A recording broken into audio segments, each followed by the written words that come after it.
नमस्कार, आप देख रहे हैं रेवा दर्शन। मैं सचेता बघेल आपके साथ। आइए नजर डालते हैं आज की खबरों पर विस्तार से। चुहिया घाटी में बनेगा वैकल्पिक मार्ग, 161 करोड़ का भेजा गया प्रस्ताव। इस मार्ग के बन जाने से भारी वाहनों को राहत मिलेगी। बजट में भी 156 करोड़ रुपए किए गए हैं शामिल।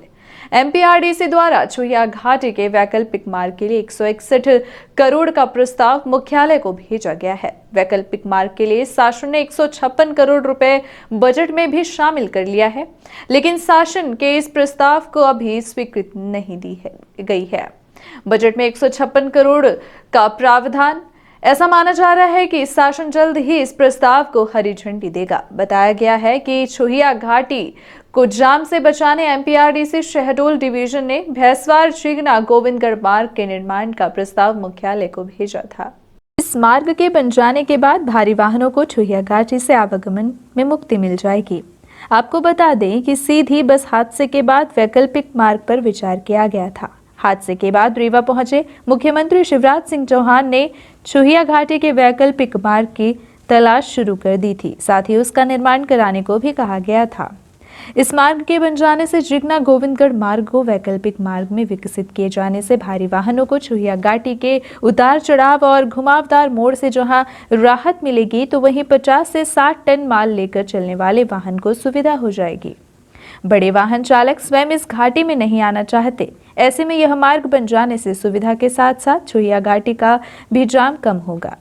चुहिया घाटी के वैकल्पिक मार्ग के रूप में जिस भैंसवार चिगना गोविंदगढ़ मार्ग का प्रस्ताव भेजा गया है, उसकी लंबाई 36 किलोमीटर है। जो प्रस्ताव भेजा गया है उसके अनुसार सड़क 10 मीटर चौड़ी बनाई जाएगी। यह सड़क डामरीकृत होगी, जिसमें 7 मीटर डामरीकरण और दोनों ओर 1.5 मीटर के प्योर्ड शोल्डर होंगे। मौजूदा समय में यह सड़क कहीं 3.5 मीटर तो कहीं 5 मीटर है। इस सड़क के जर्जर होने से अभी तक इस मार्ग पर आवागमन सीमित है। आंगनवाड़ी केंद्रों में अव्यवस्थाओं का आलम, शासन की योजनाओं से वंचित हो रहे हैं बच्चे। रीवा जिले के जनपद पंचायत रायपुर करचलियान अंतर्गत महिला बाल विकास परियोजना कार्यालय की हीला हवाले के चलते आंगनवाड़ी केंद्रों की व्यवस्था भगवान भरोसे चल रही है। आंगनवाड़ी केंद्र ना तो सुचारू रूप से संचालित हो रहे हैं और ना ही इसका समुचित लाभ लोगों को मिल पा रहा है। इसका खामियाजा सैकड़ों बच्चों को भुगतना पड़ रहा है। यहाँ तक कि विभागीय स्तर से संचालित योजनाओं का लाभ भी संबंधित बच्चों को नहीं मिल पा रहा है। स्थिति रायपुर करचलियान गुड़ समेत जिले के अन्य ब्लॉकों की है। खासकर गुड़ विधानसभा क्षेत्र में तो जनप्रतिनिधियों की उदासीनता के चलते और भी मनमानी देखी जा रही है। कई आंगनवाड़ी केंद्रों में आंगनवाड़ी कार्यकर्ता और सहायिकाओं की मनमानी के चलते बच्चों को शासन से मिलने वाली सुविधाएं नहीं मिल पा रही हैं। इसकी सबसे बड़ी वजह लापरवाही मानी जा रही है। लोगों की माने तो यहाँ के बच्चे मूलभूत सुविधाओं से वंचित हो रहे हैं। क्षेत्रीय लोगों का कहना है कि आंगनवाड़ी कार्यकर्ता एवं सहायिका अक्सर नदारत रहती हैं, जिसके कारण सरकार की छवि भी धूमिल हो रही है। बताया गया है कि विभागीय स्तर से आंगनवाड़ी कार्यकर्ता एवं सहायिका को पखवाड़े के रूप में अभियान के तहत घर घर जाकर स्वास्थ्य से संबंधित चेकअप कराना, कुपोषित बच्चों की जांच करने के निर्देश हैं, लेकिन इनके द्वारा इस दिशा में लापरवाही बरती जा रही है। बावजूद इसके जिम्मेदार अधिकारियों द्वारा कोई ठोस कदम नहीं उठाया जा रहा। यह उच्च अधिकारियों की उदासीनता के चलते हो रहा है। बताया जा रहा है कि बच्चों को मिलने वाला पोषण आहार बाजार में भी बेचा जाता है। स्थानीय नेताओं एवं राजनीति का संरक्षण प्राप्त होने की वजह से यह खेल खेला जा रहा है। जिम्मेदार भी अपना हिस्सा लेकर इस खेल को शह दे रहे हैं। शमशान घाट में दाह संस्कार करने से रोक रहे सरहंग। शमशान घाट पर लाश रखकर मृतक के परिजन हो रहे हैं परेशान। वृद्ध की लाश को जलाने रोक रहे हैं भारत कोल व उसका परिवार। यह अमानवीय घटना गुड़ थाना क्षेत्र अंतर्गत तमरादेश उत्तर टोला की बताई जा रही है, जहां वृद्ध परमधारी साकेत की मृत्यु होने के बाद उसका अंतिम संस्कार करने परिजन शांति धाम लेकर गए। जैसे ही मृतक को शांति धाम में रखा गया, तत्काल वहां पर भारत कोल व उसकी पत्नी मौके पर पहुंच गए और दाह संस्कार करने से रोकने लगे। इतना ही नहीं, इस बात को लेकर गाली गलौज व विवाद की स्थिति भी निर्मित हो गई। लेकिन सरहंग भारत कोल अपनी सरहंगई पर उतारू रहा और लोगों की बात मानने को राजी नहीं हुआ। इस बात से गांव में अशांति का माहौल निर्मित हो गया। बताया जा रहा है कि शांति धाम की ही जमीन पर भारत कोल ने अवैध कब्जा कर रखा है और वहां पर दाह संस्कार करने से रोक रहा है।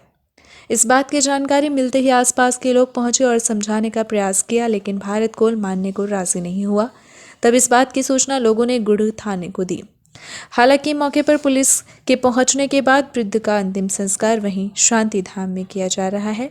इधर पुलिस के पहुंचते ही दोनों पति पत्नी मौके से गायब बताए जा रहे हैं। मोटरसाइकिल को बचाने के चक्कर में कमांडर जीप पलटी, आधा दर्जन यात्री घायल। गुड़धाना क्षेत्र अंतर्गत सवारियों से भरी एक कमांडर जीप मोटरसाइकिल को बचाने के चक्कर में अनियंत्रित होकर पलट गई। इस घटना में जीप सवार आधा दर्जन यात्री गंभीर रूप से घायल हो गए, जिन्हें उपचार के लिए संजय गांधी अस्पताल में भर्ती कराया गया है। वहीं सामान्य रूप से घायल यात्रियों को गुड़ सामुदायिक स्वास्थ्य केंद्र में ले जाया गया, जहां इनका इलाज किया जा रहा है। बताया जा रहा है कि 3 लोग गंभीर रूप से घायल हैं, जिनका संजय गांधी अस्पताल में इलाज किया जा रहा है। घटना के बाद मौके पर गुड़ पुलिस पहुंची, जिसके द्वारा सभी घायलों को अस्पताल भिजवाया गया। घटना की जांच भी पुलिस कर रही है। घटना गुड़ थाना क्षेत्र अंतर्गत नेशनल हाईवे क्रमांक 39 यानी कि तहसील मोड़ के समीप की बताई जा रही है। दुर्घटनाग्रस्त जीप का नंबर MP 17B6190 है। इस घटना में मोटरसाइकिल सवार की भी हालत गंभीर बताई जा रही है। ATM कार्ड बदलकर धोखाधड़ी करने वाले गिरोह का मऊगंज पुलिस ने किया पर्दाफाश। ATM में अक्सर धोखाधड़ी की शिकायतें सामने आती हैं, जहां सीधे साधे लोग शातिर बदमाशों की ठगी का निशाना बन जाते हैं। इसी तरह की शिकायत लगातार पूरे जिले भर से आ रही है। वहीं मऊगंज पुलिस ने ATM कार्ड बदलकर धोखाधड़ी करने वाले 3 बदमाशों को गिरफ्तार कर लिया है। पकड़े गए आरोपियों को पुलिस रिमांड पर लेकर उनसे पूछताछ कर रही है। मऊगंज पुलिस ने ATM कार्ड बदलकर धोखाधड़ी करने वाले 3 बदमाशों को गिरफ्तार किया है। जानकारी के अनुसार पुलिस अधीक्षक नवनीत भसीन के निर्देशन पर SDOP शैलेंद्र वर्मा एवं थाना प्रभारी श्वेता मौर्य ने फरियादी की शिकायत पर 420 का अपराध कायम कर बदमाशों की तलाश शुरू करते हुए 3 संदेहियों को हिरासत में लिया। पकड़े गए संदेहियों से पूछताछ की गई, जिसमें तीनों संदेहियों ने घटना को अंजाम देना स्वीकार किया। वहीं गिरफ्तार किए गए आरोपियों के पास से कई बैंक के ATM कार्ड भी बरामद हुए हैं। फिलहाल पुलिस ने तीनों आरोपियों को रिमांड पर लिया है, जिनसे रीवा जिले के अतिरिक्त अन्य आसपास के जिलों में हुई धोखाधड़ी की घटनाओं के संबंध में पूछताछ की जा रही है। इससे पहले फरियादी धनंजय पांडे निवासी ग्राम उर्धौपुरवा के दिनांक 19 फरवरी को ATM कार्ड बदलकर धोखाधड़ी करके बैंक खाते से अलग अलग जगहों से 10-10 हजार रुपए करके कुल 40,000 रुपए निकाले जाने की शिकायत दर्ज कराई गई थी, जिस पर पुलिस ने कार्यवाही करते हुए 3 आरोपियों को गिरफ्तार किया है। वहीं आरोपियों ने पुलिस की पूछताछ में 2 से 3 लोगों की टीम बनाकर घटना को अंजाम देने की बात कबूली है। पकड़े गए शातिर बदमाशों ने बताया कि एक व्यक्ति बाहर खड़ा रहता है तो दूसरा मोटरसाइकिल पर बैठा रहता है, जबकि तीसरा व्यक्ति किसी मोड़ या तिराहे में खड़े होकर पुलिस और अन्य लोगों पर नजर रखता है। इसके बाद एक आरोपी ATM की बटनों को कई बार प्रेस कर देता है तथा जिससे ATM मशीन विधिवत काम करना बंद कर देती है। इसी दौरान ATM में आने वाले व्यक्ति की मदद करने के बहाने आरोपी ग्राहक का पासवर्ड देखने के साथ ही ATM कार्ड भी बदल देता है। वहीं घटना के दौरान आरोपी अधिकांशतः बुजुर्ग अथवा ग्रामीण क्षेत्र से आने वाले लोगों को अपना निशाना बनाते हैं। गिरफ्तार किए गए आरोपियों में तालिब इदरसी पिता मोहम्मद मुख्तार उम्र 25 वर्ष, रणविजय सिंह पिता राजनाथ सिंह उम्र 26 वर्ष, जयप्रकाश सिंह पिता रणजीत सिंह उम्र 27 वर्ष सभी निवासी प्रयागराज के बताए जा रहे हैं। आरोपियों के पास से 28 नग नकली बंद ATM कार्ड, विड्रॉवल की पर्ची, 3600 रुपए नगद एवं एक बिना नंबर की मोटरसाइकिल बरामद हुई है। पूरा मामला क्या है? ये 3 आरोपियों को पकड़ा हुआ है जो ATM की धोखाधड़ी करते रहते थे। एक अभी धनंजय पांडे के द्वारा रिपोर्ट लिखाई गई थी कि उसका किसी ने ATM कार्ड को बदलकर और उसके अकाउंट से कुछ पैसे निकाल लिए हैं। और पहले पूर्व में भी ये अपना जो थाने के बगल से ATM है उसमें घटना 1-2 हो चुकी थी, तो इस बार हम लोगों ने सख्ती से उस पर नज़र बनाई हुई थी। और जैसे ही हमें वहाँ पे कुछ संदिग्ध गतिविधियाँ, संदिग्ध व्यक्ति नज़र आए तो हमने उनको लाके थाने पे लाके पूछताछ की। पूछताछ करने पर उनके द्वारा अपना ATM कार्ड बदलने का जुर्म जो था वो स्वीकार किया गया है। और उनके द्वारा हमें बताया गया है कि जो ATM मशीन रहती है तो उनके द्वारा ऐसी ATM मशीन को चिन्हित किया जाता है बूथ को, जिसमें साइड में या फिर उसमें सामने की तरफ कुछ बटन रहते हैं। और उनके द्वारा ऐसे व्यक्ति को भी चिन्हित किया जाता था जो कि ग्रामीण परिवेश का हो या फिर कम पढ़ा लिखा व्यक्ति है या बुजुर्ग व्यक्ति है। तो जैसे ही वो व्यक्ति एटीएम बूथ के अंदर प्रवेश करता है तो उससे पहले ये इनका एक व्यक्ति जो टीम का मेंबर रहता था वो ऑलरेडी एटीएम बूथ में अंदर रहता था। जैसे ही वो व्यक्ति एंट्री करता था तो इनके द्वारा उस एटीएम मशीन के 2-3 बटन को लगातार प्रेस कर दिया जाता था, जिसकी वजह से वो एटीएम मशीन कुछ समय के लिए विधिवत रूप से नहीं चल पाती थी। और जैसे ही वो व्यक्ति अपने एटीएम कार्ड को उस मशीन के अंदर डालता था तो वो एटीएम कार्ड काम नहीं करता था। तो इनके द्वारा व्यक्ति को गुमराह करके जैसे साफ करने के बहाने से या फिर उस एटीएम को देखने के बहाने से उनसे एटीएम कार्ड ले लिया जाता था और उसी दौरान उसका जो पिन नंबर था, पासवर्ड जो रहता है, वो पासवर्ड भी देख लिया जाता था और उस एटीएम कार्ड को बदल दिया जाता था। बदलने के बाद फिर ये विभिन्न जगह पर जाके उस एटीएम कार्ड से अपना विड्रॉल कर लेते थे। ये आरोपी कितनी संख्या में थे? और ये आरोपी 3 लोग हमने पकड़े हुए हैं, जो तीनों आरोपी उत्तर प्रदेश के हैं। चौहान का पुरा एक मऊ आइमा थाना लगता है, वहाँ का आरोपी है। और एक रजिहात थाना मऊ आइमा है, जिला प्रयागराज के हैं तीनों व्यक्ति। तो इन तीनों व्यक्तियों को पकड़ा गया है और इनको पुलिस रिमांड पर लिया जा रहा है। आगे इनसे चूँकि अपने रीवा जिले में और आसपास के क्षेत्रों में भी कई इस प्रकार की घटनाएं देखने को मिली हैं, तो इसलिए इनको पुलिस रिमांड पर भी लिया जा रहा है। आरोपियों की संख्या और बढ़ सकती है सर? नहीं, अभी इनको रिमांड पर लेके आगे भी पूछताछ करना है। इनकी योग्यता इंजीनियरिंग का ज़्यादा कि इंजीनियरिंग की है? हाँ, नहीं, दो व्यक्ति इसमें पढ़े लिखे व्यक्ति हैं, बी किए हुए हैं दोनों व्यक्तियों द्वारा, 2 व्यक्ति पढ़े। कहाँ कितने लोग? ये अभी इन्होंने सीधी में भी कुछ चित्रांगन अंतर्राष्ट्रीय फिल्म एवं नाट्य महोत्सव का हुआ शुभारंभ। विगत वर्ष के सफल आयोजन के बाद इस वर्ष भी चित्रांगन महोत्सव की बेहतरीन शुरुआत हुई। पूर्व मंत्री व रीवा विधायक राजेंद्र शुक्ल के मार्गदर्शन में रंग उत्सव व नाट्य समिति द्वारा आयोजित फिल्म एवं नाट्य महोत्सव के उद्घाटन सत्र में वरिष्ठ फिल्म अभिनेता राजीव वर्मा उपस्थित रहे। आयोजन के प्रथम सत्र में मां सरस्वती के समक्ष दीप प्रज्वलन कर कार्यक्रम की शुरुआत की गई। इसके पश्चात देश विदेश के कई चुनिंदा फिल्मों का प्रदर्शन हुआ, जिनमें टकटकी, प्रगति समेत एटलस फिल्म समेत दर्जनों फिल्मों की दर्शकों ने भरपूर सराहना की। द्वितीय सत्र की शुरुआत शाम 6 बजे से पूर्व रंग के तहत देशभक्ति गीत पर लोक नृत्य दुल घोड़ी के प्रदर्शन से हुई। लोक नृत्य का प्रदर्शन राज तिवारी भोला के निर्देशन में राजवीर तिवारी, रत्नेश गोस्वामी तथा नट ने की। इसके बाद श्री राजीव वर्मा जी के निर्देशन में भोपाल थिएटर का नाट्य प्रस्तुति भाग अवंती भाग का प्रदर्शन हुआ।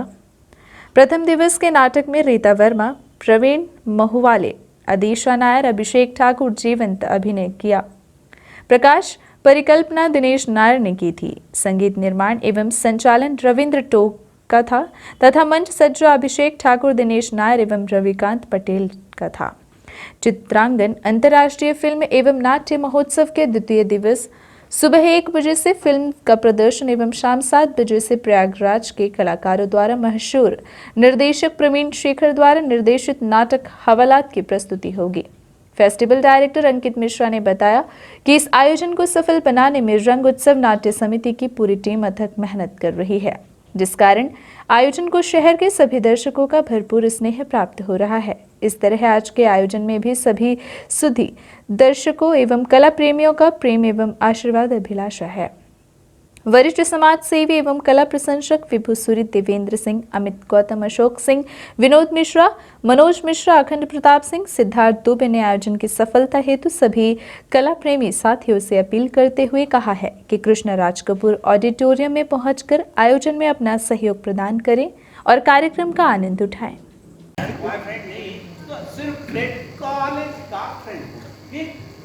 और मैं तुझसे मिलने आता हूँ, फिर देखते हैं।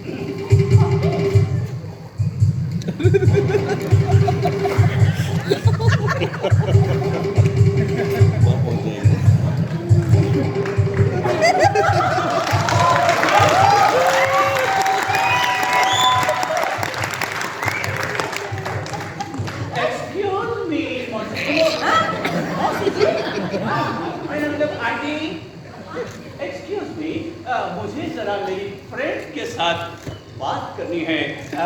आप जरा यहाँ से तशरीफ ले जाइए। Will you please move?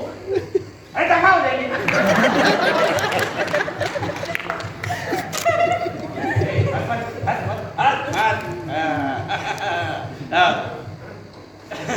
तेरा कोई दोस्त तुझसे मिलने आएगा तो इसी तरह से पापा नहीं से मैगी। Okay Maggi.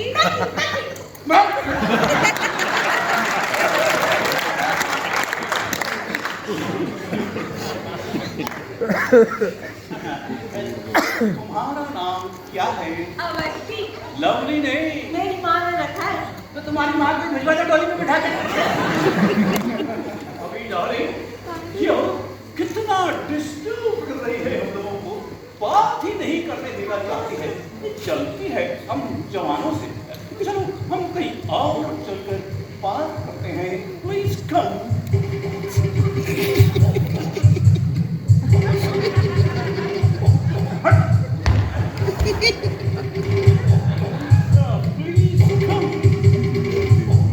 ये थी आज की खबरें। आगे की खबरों के लिए बने रहे रीवा दर्शन के साथ। दीजिए हमें इजाजत। नमस्कार।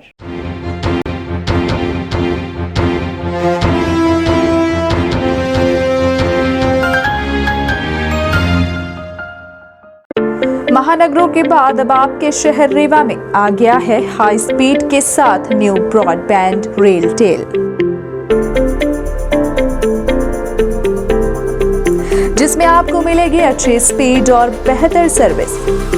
तो न्यू ब्रॉडबैंड कनेक्शन के लिए संपर्क करें VPS केबल नेटवर्क, पता John tower 2nd floor near college चौक रीवा। मोबाइल नंबर है 9000992232 और 9425470430। धन्यवाद।